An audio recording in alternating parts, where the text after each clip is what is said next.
Perfeito, hoje dia 25 de maio de 2021, retornando ao nosso intervalo. Essa é a parte 5 da nossa gravação, onde vou conversar então com vocês a respeito do quórum de deliberações. A gente vai, parte 5 a gente finaliza essa parte teórica, comentamos a respeito dos relatórios, e a parte 6 eu vou deixar como resolução ali de algumas questões relacionadas ao tema, beleza? Então, traz o Código Civil o seguinte, o Código Civil, dispõe ou determina para algumas matérias, quóruns específicos devem ser respeitados sob pena de nulidade.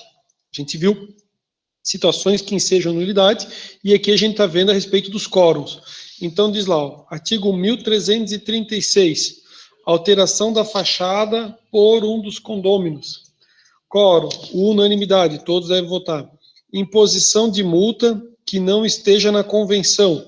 Multa que não esteja na convenção. 2/3 dos condôminos restantes, ou seja, vai se desconsiderar o faltoso, obviamente, ele não vai nunca votar contra ele, se ele estiver presente, e aproveita-se, e aprova-se a multa não prevista, por 2/3 dos presentes, tá? A Assembleia, que não praticaram a infração. Vamos adiante a respeito de quórum. Esse assunto do quórum é bem importante. Imposição de multa por reiterada infração legal ou convencional. Então, o cara reiteradamente, não cumpre ou a lei ou a convenção. Então, por exemplo, assim, cara com som super alto, a lei estabelece ali o limite de som, Então, assim, é uma infração legal. Ou uma infração ali que a convenção estipulou um determinado horário e tudo mais, e ele já não atendeu. Bem como o comportamento antissocial. Qual que é o quórum necessário, já que é reiterada, e a multa é maior, vocês sabem. 3/4 dos condôminos restantes, ou seja, desconsidera-se o faltoso, se ele estiver presente, e aprova a multa por 3/4 dos presentes à Assembleia, que não praticaram a infração. 3/4, é 75%, Alteração da convenção, 2/3 de todos os condomínios. Então, eu tenho situação que é dos presentes, e aqui eu também tenho situação que é de todos, Alteração da destinação de uso, unanimidade. E todos que a gente está vendo ali os artigos, Obras no condomínio, se elas são voluptuárias, obras de embelezamento, 2/3 de todos os condôminos. Úteis, maioria de todos os votos. Necessárias, pequenos reparos, independem de assembleia, o síndico tem autonomia. Necessárias, obras urgentes que importem despesas excessivas, independe da assembleia, mas ela deve ser comunicada imediatamente. Ela é necessária, ela é urgente, e aí independe da assembleia. Obras em partes comuns que impliquem aumento as que já existem. 2/3 de todos os condôminos, vedada a construção em área comum que prejudique o uso. Senhores, assim, estou falando sobre o quórum, tá? Não existe necessidade de ninguém decorar, Por quê? O que eu quero é que vocês tenham esse material e que vocês saibam onde pesquisar. Então, aqui, ele já está bem esmiuçado, já está bem detalhado, porque você vê o seguinte, estava no 1351, 1337, 1351, 1336, então, assim, quando você pega o código para pesquisar, o cara sofre um pouco para achar. E aqui o material está bem organizado, bem estruturado, você localiza, aí puxa o Código Civil, tá? Leva um tempinho para deixar bonitinho assim. Construção de outro pavimento ou de outras unidades no terreno, unanimidade. Lembrando, que essa questão da construção, eu trouxe um caso prático para vocês de uma construtora bem forte aqui na região, que quando ela vende o apartamento, ela já informa o promitente comprador, do tipo assim, eu estou pleiteando aí uma alteração na quantidade de unidades no prédio e você já está me dando a concordância, tá? Destituição do síndico, maioria absoluta dos membros da Assembleia, ou seja, dos presentes, 50 mais 1, considerados os presentes da Assembleia, convocada por 1/4 dos sócios. As demais deliberações, as quais não se exige quórum especial, serão deliberadas da seguinte forma. Então, aí isso é o que a gente vê quando tem assembleia de condomínio, né? Na primeira convocação, presença de pelo menos metade, e na segunda, a maioria dos votos, né? Geralmente, quando tem as assembleias de condomínio, eles já colocam assim, ó, primeira convocação com todos os condôminos e a segunda com os presentes. O que acontece, né? Na primeira, nunca fecha, porque sempre alguém falta. Então, geralmente, as pessoas já consideram, né? Ou às vezes aquele que está na dúvida pensa, assim, mas se eu não tiver, não vão ter todos, né? Então, ele já vem na segunda chamada, na segunda convocação, né? Geralmente eles colocam assim, primeira convocação, vamos supor assim, ó, sábado às 3 da tarde, em primeira convocação, e em segunda convocação às 4 da tarde. A reunião começa às 4, né? Ou 2 e 3, 15, ou 14 horas e 15 horas, por exemplo. Assim, nas matérias em que o Código Civil não exigiu um quórum específico, a Assembleia poderá deliberar pelo voto da maioria dos presentes. Então, assim, os casos que nós fomos vendo, alteração da fachada, né, na questão ali, se ela for voluptuária, se ela for útil, se ela for necessária, obras urgentes, o que acontece? Se não se enquadrar ali, é a maioria dos presentes. Então, assim, o prédio está pensando em fazer ali uma melhoria, adquirir um negócio. Vamos trazer para a convenção. Convenção, vocês concordam, né? Condôminos, vocês concordam ali com a gente comprar ali um aparador, botar um... não, beleza, votou, tá ok, né? Não é algo... Né? Às vezes os valores também são bem baixinhos comparado ao que é o condomínio. Então, é feita ali a assembleia, né? Aprovado, né? O síndico também, de certa forma, se resguarda, né? E as coisas fluem tranquilamente, né? Fluem tranquilamente. Tudo depende muito os moradores, né? Se eles têm o mesmo perfil, se não tem nenhum que é metido a xerife, nem nada. Então, aí as coisas funcionam.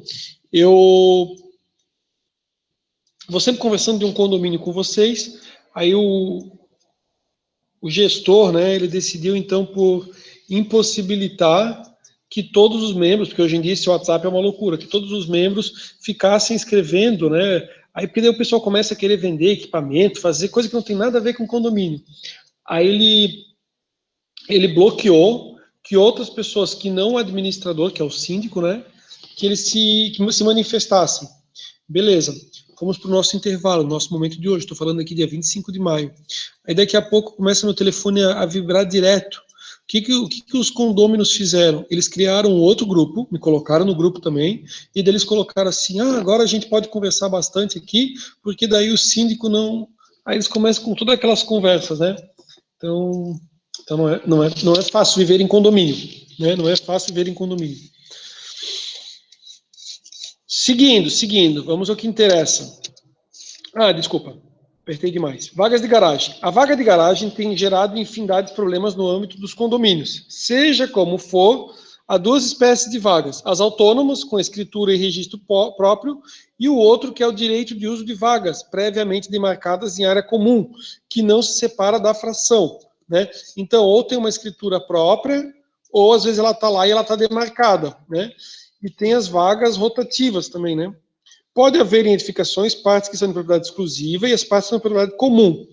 Isso aqui eu já tinha comentado com vocês, mas já que a gente está falando em tópicos, eu trouxe o tópico das vagas de garagem. Então, as vagas, elas podem, que aqui vai ter uma alteração que teve em 2002, ela diz assim, que a pessoa pode vender o apartamento para quem ele quiser, ele não precisa dar direito de preferência a um outro condômino, ele negocia, né, não dá satisfação para ninguém. A mesma coisa pode acontecer com as vagas de garagem, se for constatada uma situação, se não, não. Então, como é que ficou o artigo 1331 no seu parágrafo 1º? Ele diz que o cara pode vender a loja, vender o apartamento, o que for. Aí diz, podendo ser, eu botei em negrito, podendo ser alienadas e gravadas livremente por seus proprietários, exceto os abrigos para veículos que não poderão ser alienados ou alugados a pessoas estranhas ao condomínio, salvo autorização expressa na convenção de condomínio. Aqui tem um outro ponto importante também, né? Que é aquela situação que a pessoa quer cobrar em dívida um valor e quer cobrar a vaga de garagem. Aí ele vai lá, ele consegue a adjudicação da vaga de garagem. O cara não vai poder adjudicar, tipo assim, o cara vai ser um morador ali com a vaga de garagem, vai morar na vaga de garagem, ou vai utilizar a vaga de garagem sem ter a unidade, né? Então isso aqui dá para levar a bastante discussão, né? Se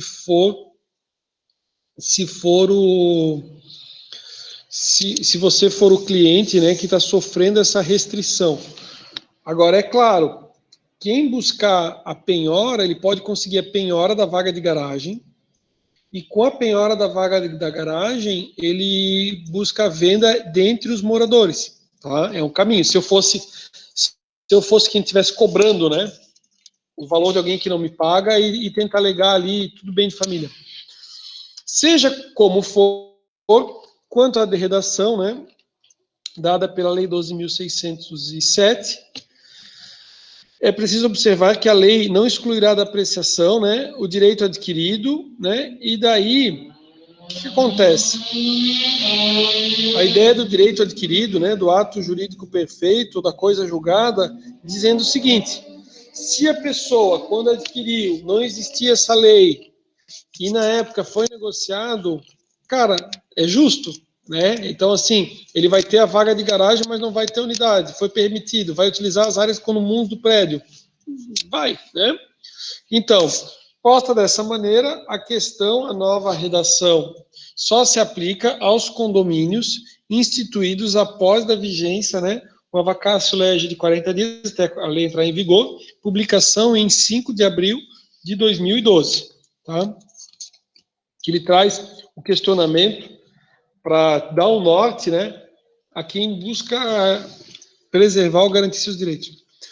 Possibilidade de locação da vaga de garagem. Resolvendo o condômino alugar a área de abrigo para veículos, né? Então, preferir-se-á em condições iguais qualquer dos condôminos a uma pessoa estranha e entre todos os possuidores. Como visto, né, a alteração que teve restringiu a venda ou a locação de vagas de garagem. Sendo assim, no que diz respeito à locação de vagas de garagem, estranho, dependerá da autorização expressa na convenção. Então, assim, ó, posso locar para estranhos? Pode, desde que a convenção autorize. Posso vender para estranhos? Desde que a convenção autorize. Ah, professor, a convenção, ela não fala nada. Se ela não fala nada, e o condomínio aqui é posterior, a lei veio, né, dizendo que não poderia ser vendido, ó.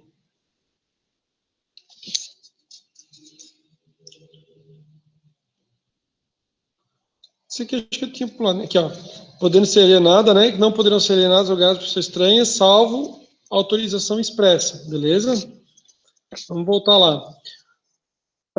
Possibilidade de locação, a gente falou. Locação de áreas comuns nos condomínios e edifícios e quórum necessário para a deliberação. Aqui, o que acontece? É a situação assim, ó. Você tem um empreendimento lindo, maravilhoso, show de bola, e daí as pessoas falam assim, poxa, esse prédio aí é dos sonhos, né? Será que o condomínio não loca o salão de festas? Ou será que não dá para fazer um aniversário de uma outra pessoa ali? E daí ele tenta buscar ali uma locação desse espaço. Assim como existe a locação, às vezes, da fachada do prédio, né? Vocês devem ter visto prédios onde existe a fachada dele, tem uma placa de divulgação. O prédio, o condomínio ganha dinheiro com isso, e daí faz com que os condôminos precisem pagar menos de condomínio, valor menor de condomínio. Também, né, nós temos casos que o que acontece? Nós temos casos em que o prédio recebe uma proposta de colocação de antenas de telefonia na cobertura. Então, eu vi isso acontecer num prédio em Blumenau, eles ofertaram de colocar antenas de telefonia móvel, né, sobre o prédio. Me perguntaram, eu falei, olha, eu não sei na questão da saúde, né, se essa quantidade aí das antenas e tudo mais, mas a decisão não é minha, né, não sou eu que sou o proprietário do imóvel. Aí, depois de um tempo, eu até perguntei para o proprietário como é que tinha ficado, e daí ele comentou que outros do prédio também tinham puxado o assunto e eles acabaram discordando, tá?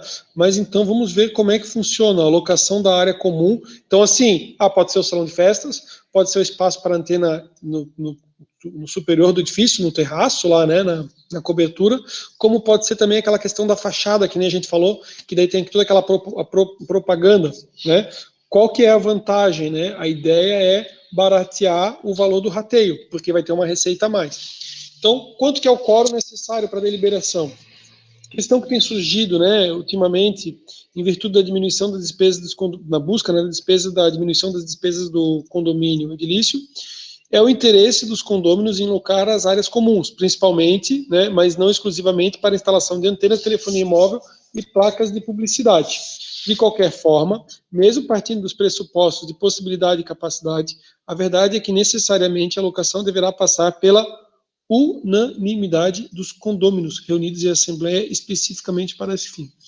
Se alguém discordar, não haverá, beleza? Assim podemos concluir que é possível a locação, sim, inclusive da cobertura para instalação de antena de telefonia, beleza. Essa locação deverá ser deliberada por assembleia, decisão de todos os condôminos, salvo abuso de direito e suprimento judicial da vontade. E a convenção não poderá, sob penalidade, estipular forma e tampouco quórum diverso. Então não dá para fazer uma convenção com quórum diferente, beleza? Então assim, vimos a questão da administração de condomínios. A gente viu de uma forma bem detalhada. Esse material que eu trouxe para vocês é um material que eu fiz com bastante carinho, fui eu que desenvolvi. Eu peguei da pós em tributário com o professor Scavone, que é uma sumidade no assunto, e fiquei bem feliz. Espero que vocês, né, também seja útil para a vida de vocês.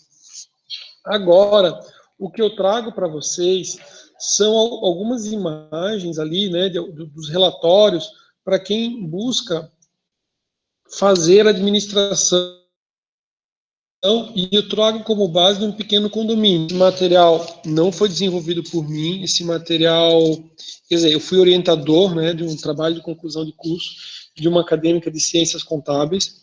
Eu participei por muitos anos do conselho fiscal de um condomínio em Blumenau, que era o condomínio onde eu residia. Eu faço parte do conselho fiscal de um outro condomínio há menos tempo, né? Está me faltando a entrega dos documentos, estou aguardando os documentos que eu não recebi, né, para análise, mas do outro condomínio que eu fiquei durante muitos anos, a gente recebeu uma pastinha, onde essa pastinha eu tinha todos os relatórios. Então, você tem que ter o quê? Qual que é a lógica, nobres colegas administradores? Eu tenho as receitas vão demonstrar de que unidade que é cada uma das receitas, então eu consigo ver o seguinte, eu consigo pagar, por exemplo, assim, são 20 apartamentos, né? Quanto que é cada um dos apartamentos? Lembrando que os apartamentos vão ter valores distintos, por quê? Porque geralmente os prédios têm o gás e o gás tem a leitura individual, né? Quem paga o gás, ou quem compra o gás, é o condomínio, mas cada um paga na proporção que utiliza o gás, tem um medidor individual. Da água tem assim, prédios mais antigos que não tem medidor individual, é feito rateio igual, já vi várias situações assim. Já vi situação onde você paga, cada um tem o seu medidor, né? Aí é uma bucha, por exemplo, dependendo da localidade, você paga 70 e poucos reais sem utilizar, né? Vivencio, acompanho isso acontecendo, né? Então tá lá a unidade, ela tem a ligação de água e é cobrado todo mês. Nunca nem foi aberto um registro, nem tem torneira, na verdade. E é isso, né? Então, assim, o que é o objetivo? Você vê as receitas, você verifica as despesas, com o que foi gasto, quais foram as despesas, e você tem os pagamentos. Então, você tem a comprovação de cada um dos pagamentos. Geralmente vai aparecer, né? Tipo assim, foi comprado isso, foi pago, então vai reduzir. E com isso você consegue ter o quê? O acompanhamento. Aonde que é feito o acompanhamento, né? O acompanhamento é feito o acompanhamento da conta bancária. Às vezes é deixado um caixa, né? Você tem lá um caixa para o síndico, e esse caixa é utilizado às vezes para fazer uma pequena compra de um material de limpeza ou algo nesse sentido. Normal, né? Às vezes tem uma pessoa que trabalha na faxina e às vezes tem uma quitanda ali do lado que ela compra, tem um cupomzinho fiscal, ela entrega e é sempre controlado esse caixa. Ou, né? Às vezes ele faz o pagamento, depois ele é reembolsado, também é possível. Mas é mais fácil deixar o caixazinho, um pequeno caixa. E também é o controle pelas contas. Então, assim, era para entrar cada um pagando R$500, 20 unidades. Aí você verifica R$500, não fechou. Aí você fala assim, tá, mas se não fechou, alguém não pagou. Aí você verifica assim, o apartamento tal não pagou. Então, você vê lá no extrato que vai aumentando a dívida dele, né? Você verifica que ele talvez tenha mais meses em atraso para pagar, né? Então, é bem bacana esse controle. Vou mostrar para vocês, então, um exemplo aqui, né? Ó, aqui o exemplo como se fosse assim um extrato, né, que você tem mensal, ó, de janeiro até dezembro acumulado, e você tem a conta, ó, caixa, aí depois tudo que teve de receita, tudo que teve de despesas, total das receitas, totais das despesas e o saldo. Aí o que acontece? Aí o saldo final vai ser o saldo do mês seguinte, né? E daí você consegue ter um controle. Contas a pagar, ó, todas as contas com a descrição do que se trata. Aqui também vai acontecer o seguinte, ó, digamos que você tem lá troca dos extintores de gás e foi feito um parcelamento. Na primeira conta vem a notinha, né? E daí você já sabe que no outro mês vem a parcela 2, a parcela 3, digamos que foi feito em 3 vezes. Mas daí você já tem o controle e consegue achar outra pastinha ali que tem a nota. Já vi situação que o condomínio faz uma cópia desse documento, né? Mas não precisaria também juntar cópia em cada um deles. Então, aqui, contas a pagar, conforme o vencimento. Então, assim, ó, o vencimento, tá? Aí tá lá, ó, dia 10 de janeiro de 2016, foi pago 253. Aí você olha o extrato bancário, vai ter que fechar, né? Se não olhar no mês a mês, beleza, você soma todas as contas a pagar, você vai ter que ver lá que com as entradas e as saídas vai ter que fechar o saldo bancário, né? E daí, aqui pessoas às vezes têm o cuidado de colocar, né? Por exemplo, você tem uma tarifa bancária, aí coloca aqui uma tarifa bancária que foi descontada para bater as contas. Para fechar, né? Contas a receber, todos os recebimentos, ó, taxa do apartamento. Aqui ele fez uma distinção, a taxa de gás do 102, só título de exemplo, assim, né? Só para a gente ter como parâmetro. Fluxo de caixa. Aqui o fluxo de caixa diário. Lá a gente viu que tinha só um extrato mensal, né? Tudo que entrou, tudo que saiu. Aqui eu tenho, ó, diário, fluxo de caixa. O controle bancário. Aqui, controle bancário com a questão dos cheques e tudo mais, e os pagamentos. Hoje em dia é mais difícil, né? Hoje em dia é tudo transação eletrônica, né? Ou Pix, né? O balancete, aí tem o balancete. Esse balancete é o... Não, esse balancete não, né? Porque eu dizer assim, esse balancete... Mas geralmente se toma um cuidado de não mostrar cada um dos apartamentos naquele que vem junto no boleto do condomínio, né? Lembra que a gente falou que, por analogia, apesar de não aplicar o Código de Defesa do Consumidor, você não expõe a pessoa numa situação complicada, ou numa situação que é de constrangimento, né? Então, você não manda o relatório dizendo assim, ó, todo mundo que pagou, menos aquele fulano que não pagou, né? Você pode mandar para ele, dizer, olha, tem um outro no condomínio dele, né? Ó, tem um outro condomínio para pagar, está em aberto, né? Mas você não manda para todos do prédio para dizer assim, ó, o cara olha e fala assim, olha, ó, o 202 não pagou, ó, olha, o 303 também não pagou, ó, é por isso que a gente está pagando tão caro, né? A gente está... Infelizmente, o que acontece é assim, ó, muitas vezes o fundo de reserva, que era para constituir uma reserva, ele está sendo utilizado para conseguir suportar as despesas do condomínio, né? Porque alguns são inadimplentes. Assim como também em muitos prédios, né? Lembrando o seguinte, que o que o prédio faz? Ele estipula um determinado valor, ele já fez uma ideia de orçamento, de quanto que vai demandar mensalmente, e ele estipulou, ó, vamos fazer o valor do condomínio de tanto. E daí ele vai gerenciando, pode ser que sobre, no ano que vem ele verifica ali, se for o caso, baixa ou mantém o mesmo valor. Relatório de inadimplência, isso vai ficar só para o síndico e para o conselho fiscal, né? Mas lembrando, todas as pessoas têm direito e acesso a essas informações, se pedir, né? Por quê? Porque você mora em coletividade. Você tem direito de saber o que está acontecendo. Ó, e aqui, né, o previsto e o realizado. Então, o que se imaginava de receita, o que se imaginava de despesa, o que era o previsto e o que realmente se concretizou. Legal? Deixa eu até voltar rapidamente para a gente ver mais uma vez, agora que a gente viu todos, né? Então, eu trouxe aqui, ó, um relatório, né, que ele aparece mês a mês, o ano todo como acumulado, para ter uma noção de receitas, despesas e a movimentação. Contas a pagar, com qual que é a conta, o que se refere, uma discriminação, o vencimento, o valor, a data de pagamento, alguma observação que queira ser colocada, as contas a receber, o fluxo de caixa, aqui diário, o controle bancário e balancete e o relatório de inadimplência. Né? E, por fim, o previsto e o realizado. Legal? Previsto e realizado eu já vi em outras situações que ele não aparece, tá? Mas foi bem bacana. Conseguimos, então, concluímos o nosso vídeo de número 5 sobre administração de condomínios. Vimos toda a parte teórica sobre o assunto para capacitar vocês e terminamos aqui com os controles, né, o comparativo financeiro, bem bacana. Vou concluir esse vídeo por aqui. Nós temos uma parte 6, essa parte 6 do vídeo, ela vai trazer justamente umas 5 questões de múltipla escolha sobre o assunto, beleza? Vou parar a gravação, a gente já conversa, e quem estiver assistindo esse vídeo no momento posterior, vai ter a possibilidade, então, de pular, né, ou ir para a parte 6 do vídeo.